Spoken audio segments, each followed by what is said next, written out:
Okay, this is a public service announcement. You got a Crusader with this Oberdorfer fuel filter set up. You really need to watch these, especially on these older boats.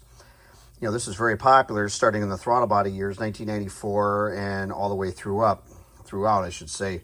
But this system here, this round Oberdorfer setup, was used primarily 94, 93 to probably 2004, I would say, 2003, taking a guess.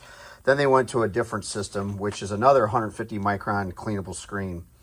Now, this engine came in, this is a 502 Crusader, and we're overhauling the engine right now because it detonated a piston. All right, and you can see it Chernobyl this thing. Top ring completely gone, burnt. Okay, one of two things probably happened.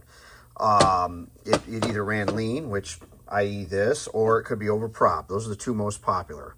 You can see the chunks of ring hit the piston crown right there and there. But this thing melted a piston. You can see it's got four-corner scuffing. Okay, starting over there. And this piston's actually shrunk like 13 thousandths. So it came in because it was knocking. The thing still ran, but it knocked. Well, one of the things you got to do is you got to clean the fuel filter system. All right, one of our jobs here is when we go on the sea trial, obviously we're hoping everything's going to be fine.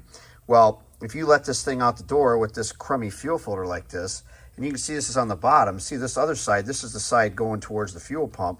This is the side coming from here.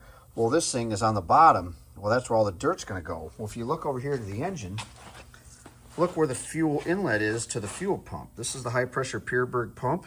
That's the in, that's the out, coming up here to the Raycor R11T. All right, that's on the pressure side. Now, this is only an 18 PSI system.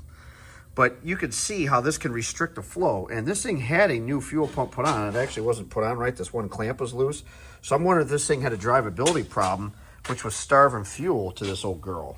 And like I say, you don't get enough fuel to those fuel injectors. This thing's got three filters. It's got a GM filter here. It's got the R11T, and then it's got this 150 micron Oberdorfer pre-screen. And these other filters didn't have anything in them. But this pre-screen is the one that always plugs up. I can't tell you how many boats I've been to that don't run right or had engine damage, and this guy was filthy, causing the issue. I was just on a pair of 8.1s this summer. Same thing. Shop put two fuel pumps on it and still wouldn't rev up, and went down there. It was running lean, and I found that filter. All I had to do was clean it. Now, typically, there's something going on with the fuel tank in the vessel that should be looked at. But again, if you just buy a long block, I don't care whose long block you buy, like this one we did here in-house because we have a machine shop.